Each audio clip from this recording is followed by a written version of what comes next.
Hey folks, welcome to the stream. Just getting started. Gonna play our 5 minutes of 7-inch music, and then we'll get into it. So, I just thought it'd be fun to start with this. Enjoy.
Uh, yes, you are the first here, from what I can tell.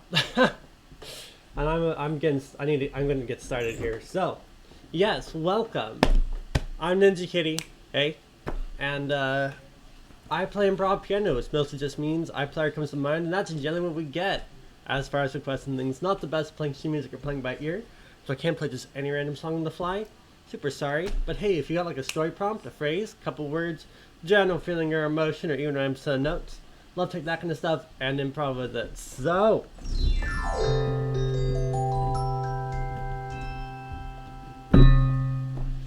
yes, welcome.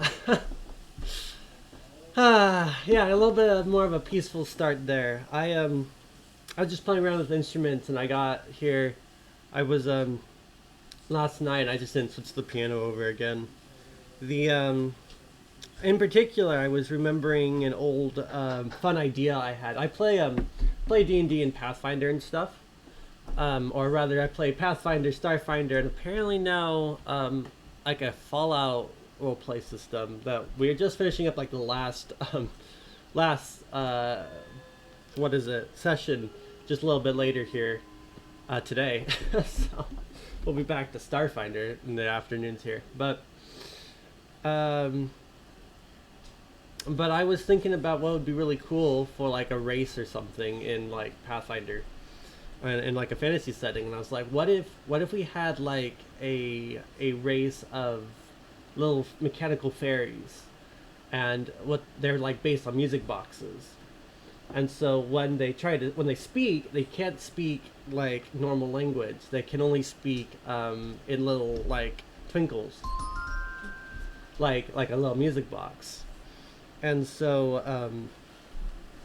yeah, I set to work and I built this race. And so the idea is that like some of the lore there is that they were music boxes, and then some.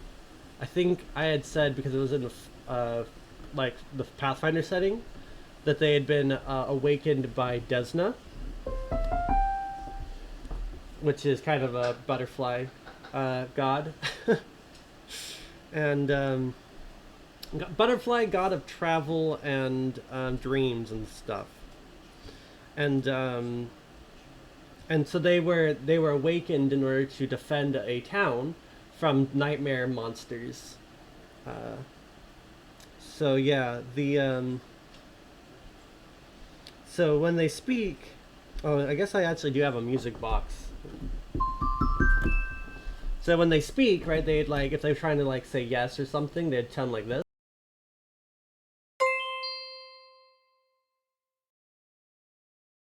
Or if they wanted to say like no, right, it would be like. Or if they was like nah. And so they would make these little sounds as right. So ideally, if you could actually play music or something, then you would come to a table and you would have an instrument of some kind, and you would play things as you tried to communicate. And your character isn't completely like impossible. If you had to explain something complicated, you could always write. But I thought it was a really fun idea.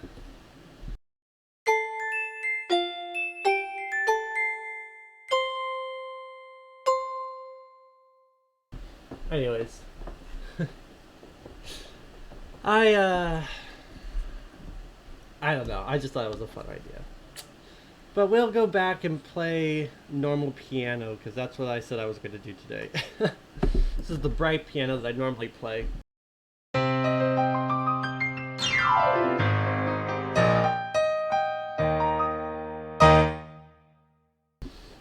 I technically have other pianos, but oh, I messed up my hair there. You know what? Well, let's start off with the wonky tonk. Honky tonk. There we go. It's just for the fun of like, I have the instruments open now. Yeah, let's hop into it. If you got something you want me to improv with, love to take that kind of stuff. But but I think we'll start off with the honky tonk usual, one of my own songs, and I don't know, it's just fun. There you go.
No, it's good. It's good. You should see what Dragon writes. Hopefully, Dragon's one of my regulars here, and he comes in, and when Dragon gives me like story prompts, and they're like 500, 1,000 word stories, and I get to read them, and I don't read so well. It's pretty good. um, yep. It's gotta love Dragon. Dragon's one of my long time guys, and he's been around for a long, long time, and it's great. I love his love Dragon. His prompts are great, but it is a little bit putting me through the ringer every time he makes me read. Like he fills up the whole chat bar, and it's good. It's good. Gotta love Dragon's prompts. Sometimes he gives me a breakdown. I only have to like have one like paragraph or a couple words. So so no, don't worry about it. It's great. Love to know that you're enjoying and that you'll yes. And I suppose to the last bit of that phrase there, I am he pronouns. So if that makes you feel better. Anyways, we'll play some more music.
I mean, I suppose I don't. I that was pure improv, so I don't know if I might have skimmed it from somewhere, but I don't think so. Could have though. I'm not very good at playing by ear, as I mentioned in my intro. So. But I tend to have that kind of bouncy, upbeat sound to my music, and that might be what's catching you. Don't know though. To be completely honest, I don't know what I'm doing. I'm just playing, and I don't really know.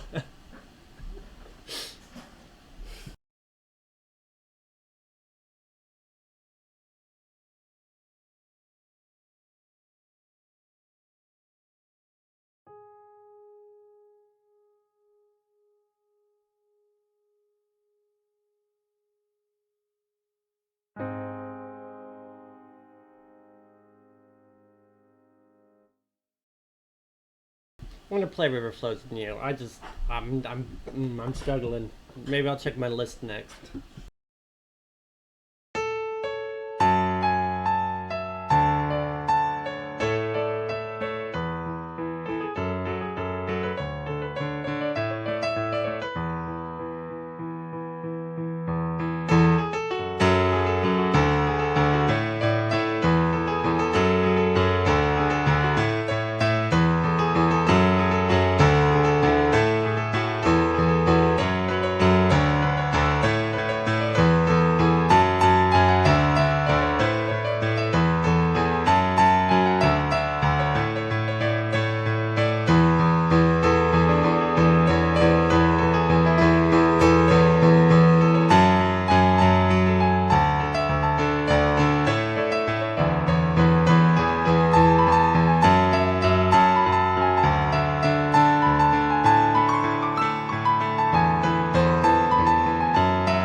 Yeah. Not quite that combination. It was a combination though. That one is the Jeopardy theme. It should be this part of it, and then yes, hopes and dreams. Except for I got that wrong. And then actually that one has just a hint of River Flows in You in there with this tune.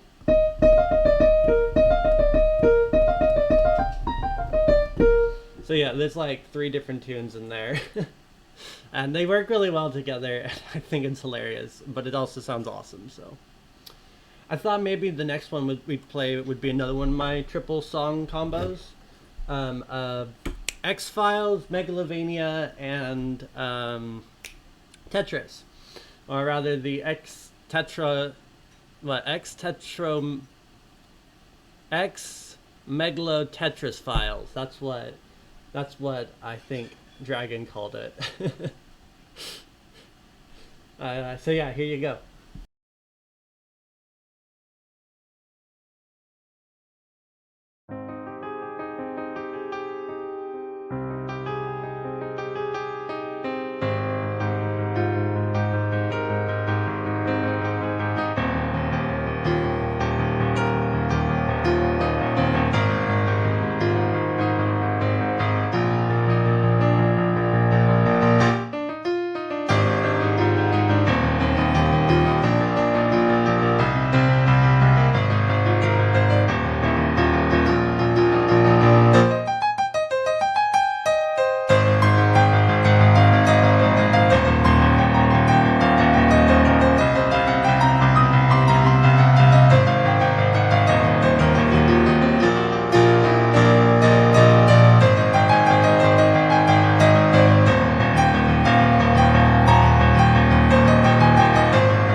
Practice.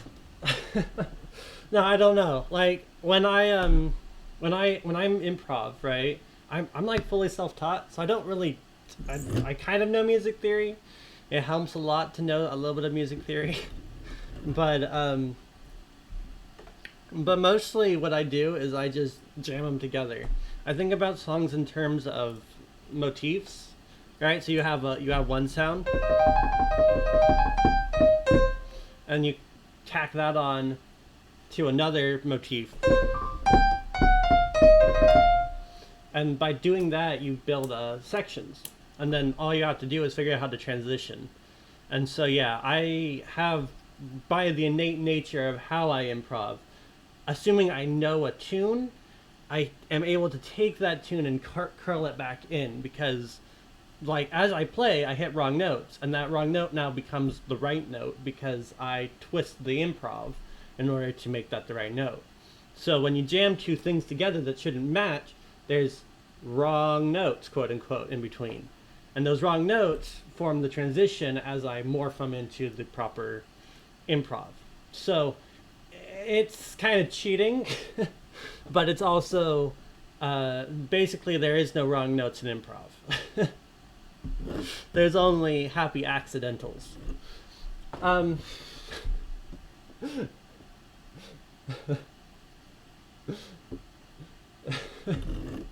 it's only been what, 2.5 years of streaming? 3 years of streaming. Has it been that long? Wow. And then like another 4 years before that, and then like a lifetime of different musical endeavors. But anyways. It's good. You just feel the beat and practice. Honestly, most of what I've got here is just because I play like an hour a day here on Twitch. I've learned so much more by taking the little bit of knowledge I have and applying it over practice. And by nature of how I play, I can't play sheet music, but I can understand notes. So as soon as I understand something, I can use it. And that means there's no translation step between page and notes. And so I cheat. I sound better than I maybe actually am because I only play things that I'm good at. Because that's the only thing I can play. Anyways, enough about the weirdnesses of me playing. Let's play something that I saw on YouTube Shorts. I know, I played this like a couple days ago now, for anyone else who saw it after the fact. But I saw this thing that like played like that on the lower hand, and then you can hit the what is it? A, C, D, E, and then G, A. Any of those. And then they're like, and if you want to get, and then you, like to put into like overdrive, so it sounds real good, you use the blue note here, which is going to be E flat. If you want to follow along at home, but I'll take those notes and I'll show you what you can do with them.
Yes,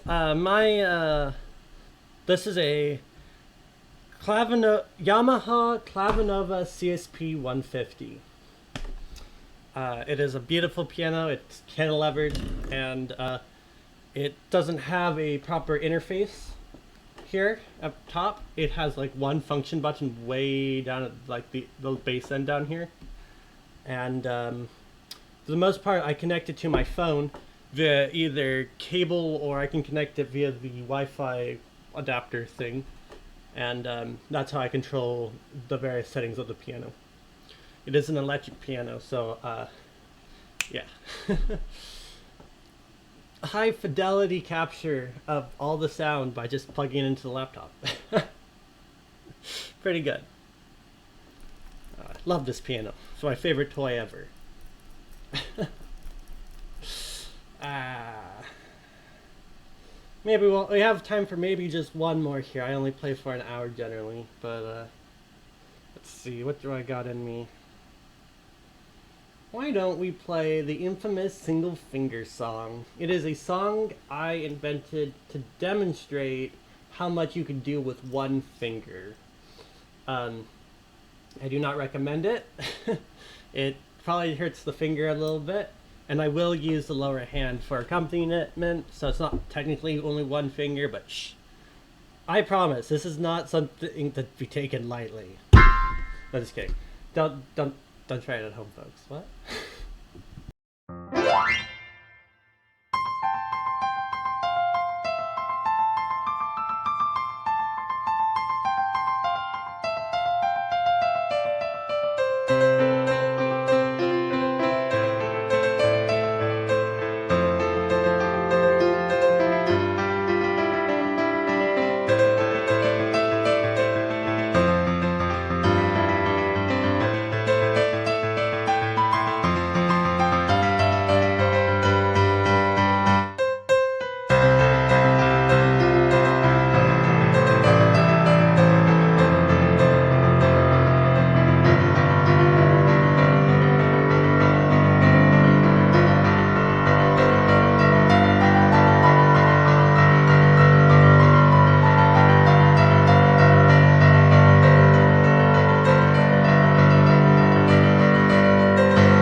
And yep, that's it for today, folks.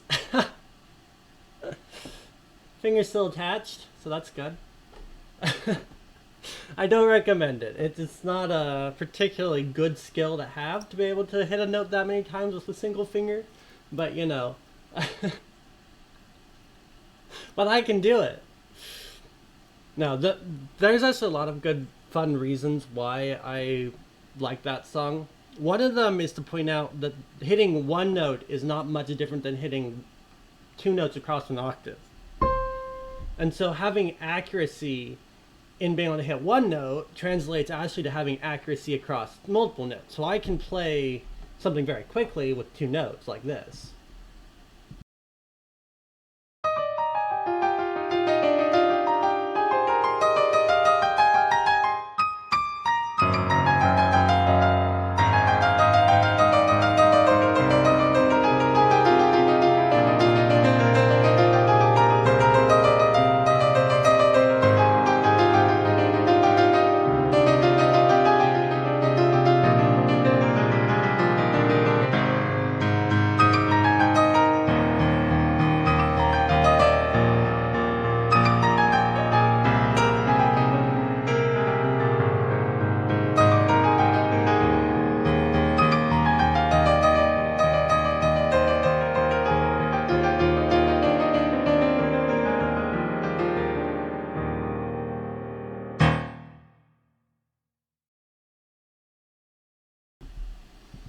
So yeah, there's a lot of when you have that speed, it's accuracy of the arm when you're moving like that, right? You have to move like this. Sorry. And when you do that, it's the same motion. So that's something that's interesting about the single finger song is it uses that same ability to move a single finger, which means you have to move the whole hand, and that means arm and everything. And so that's one of the fun things that one also demonstrates is that if you know how to move like this, you know how to move like this. And so yeah, the other one I was pointing out again was like if you can only play with one finger, that's all you need. You just hit a note on the lower hand and hit some notes on the upper hand. And then you wait a moment and hit something on the lower hand again.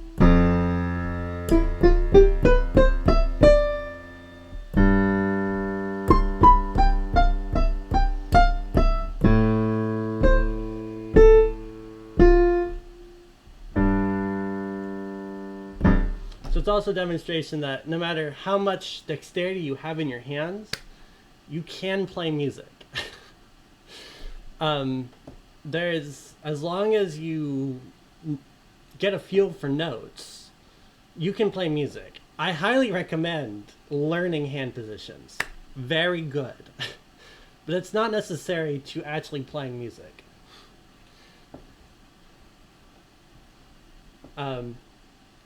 So again, I don't recommend learning with one finger, but I would say that it's not impossible, and you can still make good music with one finger. I also think it's fun to demonstrate, like, check out how much I can do with one finger. That's the other, like, reason, because I thought that was hilarious. It's like, how much can you do it? You can do a lot. Honestly, what I think is one of the more important things about music is enjoying your music. If you sit around, I played the cello for, I want to say 5 years, and I did not practice hardly at all. I sat down and I hated practice. I hated figuring out, and I can still do hand positions and stuff for the cello. I hated practice, and I didn't put the time or energy or thought brain cycles into it. But throughout all that time, I still kind of fidgeted around the piano. And when I went to high school, they didn't have a music program, but they did have a random piano in the cafeteria that just had been put in the year before. And I played on the piano. and I enjoyed it. And I just played here and there like once a week. It wasn't a lot, but it helped, and I learned because I was thinking about it. Those cycles, that desire to have music that I enjoyed and that I could feel and play, that really helped me. And so I would say one of the more important aspects is enjoying playing music. I invented different songs, which honestly, in hindsight, were very close to etudes. Um, that I enjoyed playing because I liked the sound of them, and and that helped me to learn to play. I think there's a heavy aspect of learning to play music that has to do with stuff sitting in the back of your head. I'm not sure how to describe it or how to talk about it even, right? Like but there's this idea that when you play something and you think about it, it kind of sits in the back of your head and just kind of churns. And when you come back to something, because your brain has been kind of thinking about it somewhere in the subconscious, you have a better feel for it when you attack it the next time. I don't know how to describe it other than that. And when I didn't enjoy the music, I didn't do that. But when I enjoyed the music and I want to learn or find something cool or interesting, it sits there and it churns in the back of my head. And when I sit down again, it just works. So I don't know how you learn to do that. Um, but I think a big part of it is enjoying your music and enjoying, even if you can't play super well, enjoying what you can play. One of my very first songs was this like little tune that's like that's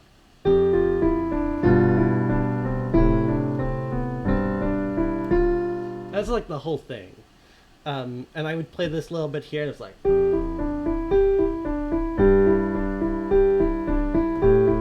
I just love that sound, that moving around in circles.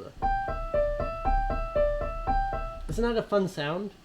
And I play it at different locations. I'd go down one.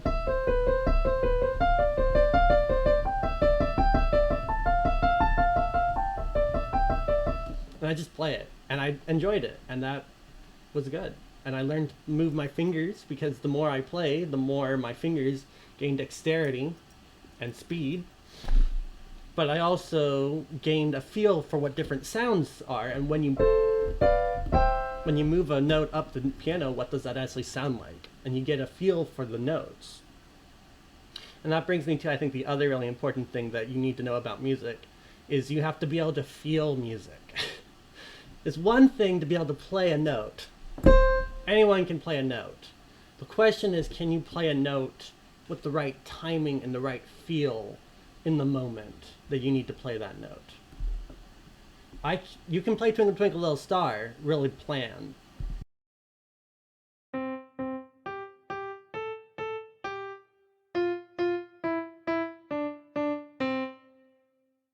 Or you can play with emotion.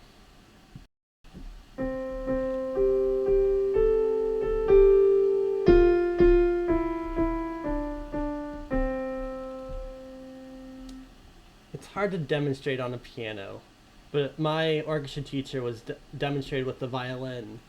I think she had a violin. It's got 5 strings. It's a violin and a viola. Look them up. They're cool. And somebody said to play. You can make. She said that you can make anything sound good, and when someone said play Twinkle Twinkle then, and the music that came out of her instrument was awesome. I point out that on a piano, you need to usually use some lower hand. Just a little bit of backing track really goes a long way. Kind of like salt in cooking.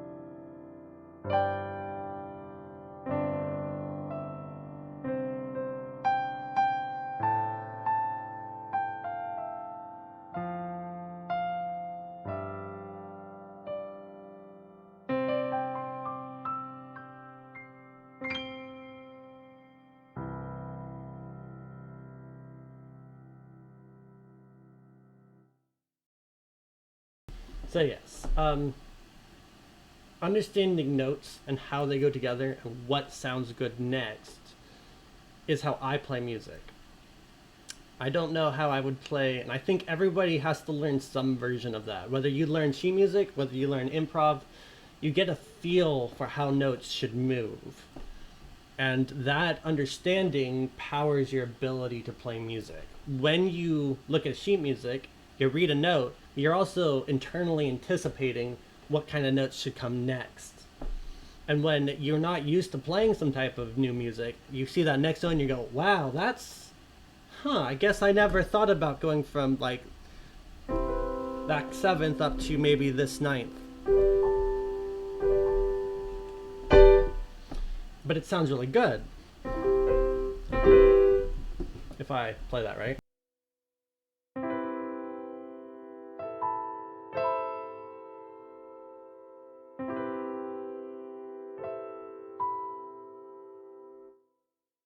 And the more patterns you learn, the more things you learn to anticipate, and the more you understand how notes flow together. Which is why it's so important to listen to more types of music and learn sheet music. You need to understand the motion and the feeling that flows from one note to another. Yes, exactly like dancing. I've also am a tap dancer. Been tap dance. I guess I'm not tap dancing now, but I tap dance for like 14 years. And yeah, you can move or you can flow. And that's a big difference. It looks different, it feels different, and it's better if you can feel the music, if you enjoy that music and you're in it, and it's not easy to describe. And it's not something you learn overnight. So don't beat yourselves up about it if you can't do it, because yeah. Yes, exactly like dancing. So I don't know. This has been Life Thoughts with Ninja Kitty. And I guess one last little. I get talking and I never shut up. But one last bit. I think all these properties I just described apply to life in general. If you want to learn anything, learning the process, the underlying principles of why things move together, or how something goes together, or understanding why that information is important, and being able to internalize that, and let that churn in the back of your head when you're not thinking about it directly, allows you to learn something and have more skills faster and easier, and be able to let you learn and enjoy more, because the application of the knowledge and the ability to feel the way that things should work and have an anticipation for how a system behaves gives you an understanding that is not only more useful in practice, but is more fulfilling to know and have. So, practice, guys. The reason we practice is to understand how things fit and get a feel for the system on a deep level. That's why we practice. And because we need to actually get more flexible and stronger. I'll tell you, the first time when I was moving from like single notes on the lower hand to like double notes, to even when I'm now doing more and more with like rolls and 4-note trills and things on the lower hand, you get this pain right here in the palm, and you're like, oh, my hand. But yeah. So, practice. And practice not just because you're trying to put in the hours, but practice because you enjoy playing and you want to learn the system and want to be able to get that distance and that stretch. and let that fulfillment of learning motivate you. That's my advice.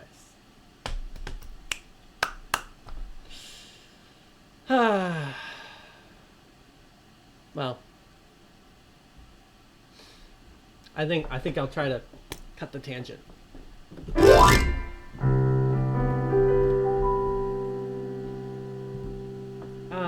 But yes, that is the end of our stream for today. So thanks for coming and hanging out. I really appreciate people chatting. So thanks, Jungle Pup and Foxy.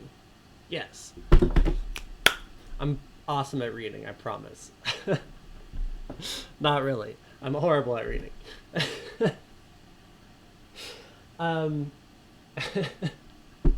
Thanks for stopping by and saying hi. And, thanks to anyone else who either is lurking or stops by after the fact. Love to know people around and enjoying, so thank you. And, let's see. We won't have a stream tomorrow because I don't stream on Sundays. Sorry. Yeah. I need at least a day a week that I don't play. But we'll be back hopefully on Monday, and hopefully I won't be like an hour or half an hour late. Tend to be. But we'll be back from 2 to 3 Pacific Daylight Time, so be there. And that'll be Quiet Monday. We'll play some lighter music. It'd be nice. And Synthesizer Tuesday next week, and Thursday, of course, MIDI Minecraft Thursday, where we play Minecraft while playing music on a piano. It's great. And really hard. Anyways, I'll wrap up.